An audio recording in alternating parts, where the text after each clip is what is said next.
இந்த வீடியோவில் மிக மிக முக்கியமான ஒரு ஜோதிட தாள்களை தான் இப்போ இந்த வீடியோவில் அதிரடியாக கடக ராசிக்கு பார்க்க போகிறோம். ஸோ என்ன ஜோதிட தாள்களை பார்க்க போகிறோங்கிறத வீடியோவில் இன்ட்ரோவில் சொல்கிறேன். என்ன தாள்கள் பார்க்க போகிறோங்கிறத ஃபஸ்ட்டு தெரிஞ்சுக்குங்க. தற்போது 2025 ஆண்டு நடந்துட்டுருக்கு. இந்த ஆண்டில் ஆங்கில மாதம் 10வது மாதமான அக்டோபர் மாதமும் தமிழ் மாதத்தில் 6வது மாதமான புரட்டாசி மாதமும் நடந்துட்டுருக்கு. இப்போ புரட்டாசியுடைய இறுதி வாரத்தில் வந்திருக்கோம். ஸோ புரட்டாசியுடைய இறுதி வாரத்தில் கிரகங்கள் அமைந்திருக்கக்கூடிய அடிப்படையில் சில எச்சரிக்கைகளானது விடுக்கப்பட்டிருக்கு.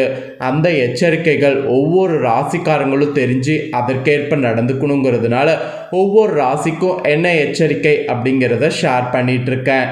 அதில் கடக ராசிக்காரங்களுக்கு இன்னைக்கு இந்த வீடியோவில் ஷேர் பண்ண போகிறேன்.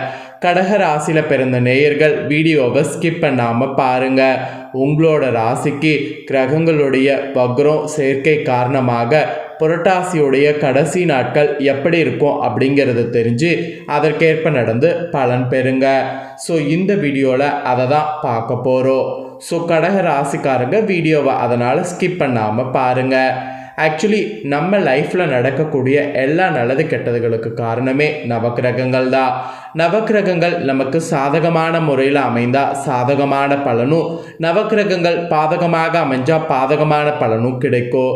கிரகங்கள் எப்படி இருக்கோ அதை பொறுத்து தான் பலன்கள் கிடைக்கும் அப்படிங்கிறத நாம் தெரிஞ்சுக்கிட்டு அதற்கேற்ப நாம் நடந்தாவே பல ஆபத்துக்கள்லேருந்து தப்பிக்கலாம். அந்த வகையில் தமிழ் மாதத்தில் 6வதாக வரக்கூடிய புரட்டாசி மாதம் சாதாரண மாதம் கிடையாது. இது ஒரு சக்தி வாய்ந்த மாதம் என்று சொல்லப்படுது.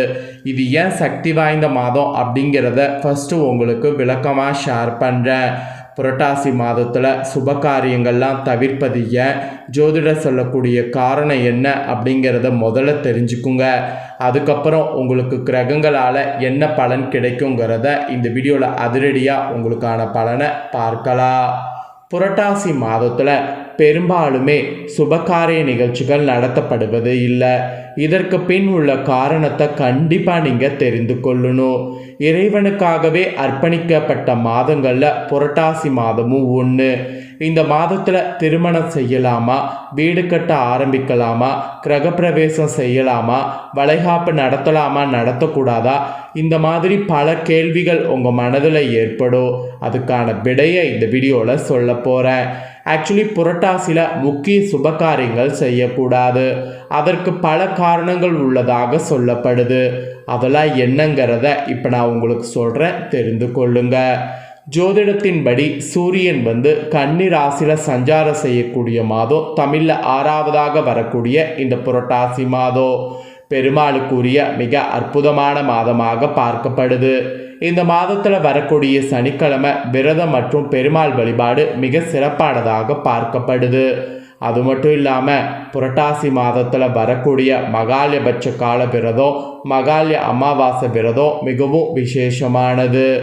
ஆக்சுவலி பார்த்தீங்கன்னு வச்சுங்களேன், இந்த காலத்தில் முன்னோர்களுக்கு தர்ப்பணம் கொடுக்க உரியது.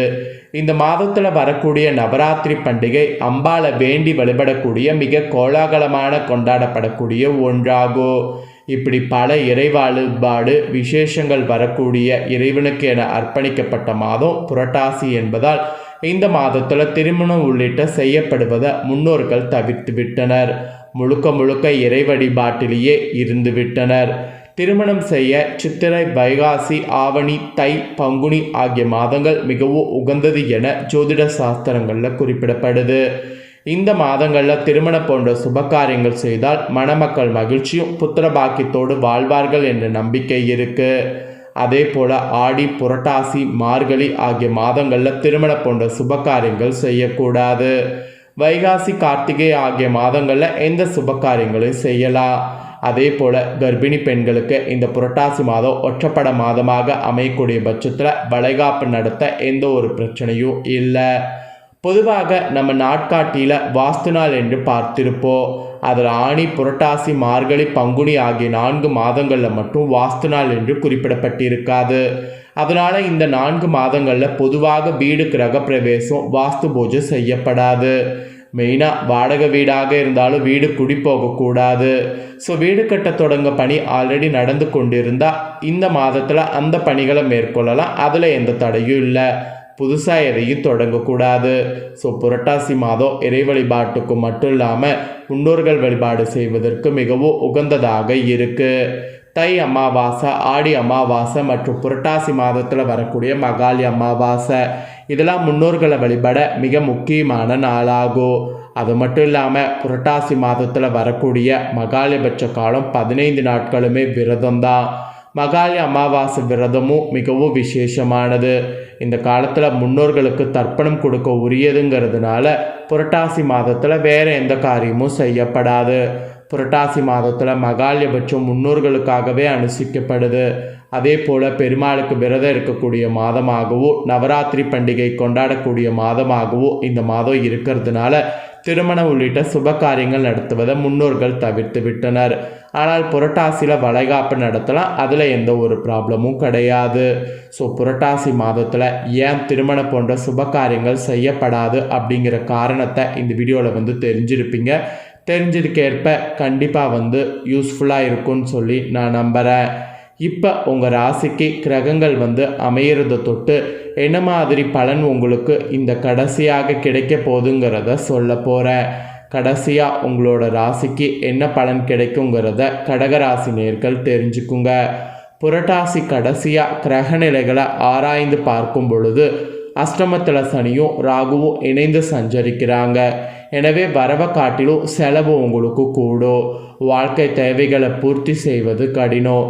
எதையுமே திட்டமிட்டு செய்ய இயலாது. நண்பர்கள் பகைவர்களாக கூட மாறலாம். நல்ல சந்தர்ப்பங்கள் கை நழுவி செல்லலாம். குலதெய்வ வழிபாடும் இஷ்ட தெய்வ வழிபாடும் செய்தீங்கன்னா உங்கள் தசபுத்திக்கேற்ற கண்டிப்பாக பலன்கள் பெற முடியும். ஆக்சுவலி குலதெய்வ வழிபாடு, தெய்வ வழிபாடு, தசபுத்திக்கேற்ற தெய்வ வழிபாடு இதெல்லாம் நீங்கள் செய்யக்கூடிய பட்சத்தில் இனி எதிர்வரக்கூடிய இடர்பாடுகளை அகற்ற முடியும்.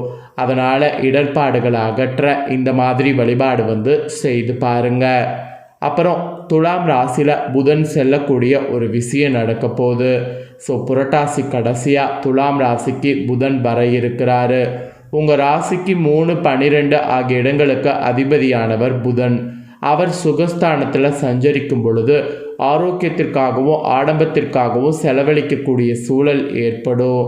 விரயங்கள் அதிகரிக்கும். வீடு மாற்றம், இடமாற்றம் வரலாம். இதுவரை வாடகை வீட்டில் குடியிருந்தவர்கள் இப்பொழுது சொந்த வீட்டிற்கு குடியேறக்கூடிய யோகம் வாய்க்கும். புதிய முயற்சிகள்லாம் இனி மேற்கொண்டிங்கன்னா வெற்றி கிடைக்கும். பூர்வீக சொத்துக்களை பங்கிட்டு கொள்வதில் இருந்த பிரச்சனைகள் தீரும். வருமானம் திருப்தி தரும். வெளிநாட்டிலேருந்து வரக்கூடிய அழைப்புகளை ஏற்றுக்கொள்ளலாம். ஸோ அது ஏற்றுக்கொள்ள சிந்தித்திங்கன்னா கண்டிப்பாக அதில் உங்களுக்கு ஒரு ஐடியா கிடைக்கும். அதனால் இந்த ஒரு கிரக மாற்றத்தால் இந்த மாதிரியான பலனை எதிர்கொள்ள இருப்பீங்க. இது மாதிரி நீங்கள் நடந்துக்கணும் என்பது குறிப்பிடப்பட்டிருக்கு. நெக்ஸ்ட்டு வக்ரமாக சனி இருக்க போகிறாரு. அதனால் உங்கள் கும்பராசிக்கு புரட்டாசியுடைய கடைசி என்ன நடக்குங்கிறத பார்க்கலாம் வாங்க. கும்பராசியில் சஞ்சரிக்கக்கூடிய சனி இந்த கடைசி டைம் வக்ர இயக்கத்தில் இருக்கிறாரு. உங்கள் ராசிக்கு அஷ்டம சனி வக்ரம் பெறுவது யோகம்தான். கெட்டவன் கெட்டிலும் கெட்டிடும் ராஜயோகம் என்பதற்கேற்ப எதிர்பாராத நல்ல திருப்பங்களை சந்திப்பீங்க. எதிர்கால நலன் கருதி சேமிக்க தொடங்குவீங்க. கல்யாணம் போன்ற சுப காரியங்கள் இல்லத்தில் நடைபெற வழி பிறக்கும். உடன்பிறப்புகள் உறுதுணையாக இருப்பாங்க. வியாபாரத்தில் வாடிக்கையாளர்களுடைய எண்ணிக்கை அதிகரிக்கும். உத்தியோகத்தில் உயர் பதவிகள் கிடைக்கும். ஸோ இந்த மாதிரி அதிர்ஷ்ட பலன் உங்களுக்கு இந்த கடைசி டைம் சனி வக்ரத்தினால கிடைக்க போகுது. ஆக்சுவலி கடக ராசிக்கு பொது வாழ்வில் புகழ் கூடும். வியாபாரம் மற்றும் தொழில் செய்பவர்களுக்கு வரவு செலவு சமமாகும். உத்தியோகத்தில் உள்ளவர்களுக்கு நல்ல முன்னேற்றமானது உண்டாகும். கலைஞர்களுக்கு புதிய முயற்சிகளில் வெற்றி கிடைக்கும். மாணவ மாணவிகள் பலரும் பெற்றோர் மற்றும் ஆசிரியர்களுடைய ஆதரவை பெறுவீங்க. பெண்களுக்கு இல்லத்தில் நல்ல சம்பவங்கள் நடைபெறும். ஸோ இப்படி தான் பலன்கள் உங்களுக்கு கிடைக்கும் என்பது குறிப்பிடப்பட்டிருக்கு. குறிப்பிடப்பட்டதை தெளிவாக இந்த வீடியோவில் உங்கள் ராசிக்கு நான் ஷேர் பண்ணிட்டேன். ஷேர் பண்ணதை தெளிவாக இந்த வீடியோவில் உங்கள் ராசிக்கு நீங்கள் தெரிஞ்சிருப்பீங்க. தெரிஞ்சதுக்கேற்ப நடந்து பயன் பெறுங்க. நீங்கள் இதை பார்த்து பயன் பெறுவது போல் உங்கள் ஃப்ரெண்ட்ஸ் ஃபேமிலியில் இருக்கிறவங்களும் பார்த்து பயன் பெறணும்னு நினச்சிங்கன்னா வீடியோ லைக் பண்ணி ஷேர் பண்ணுங்கள்.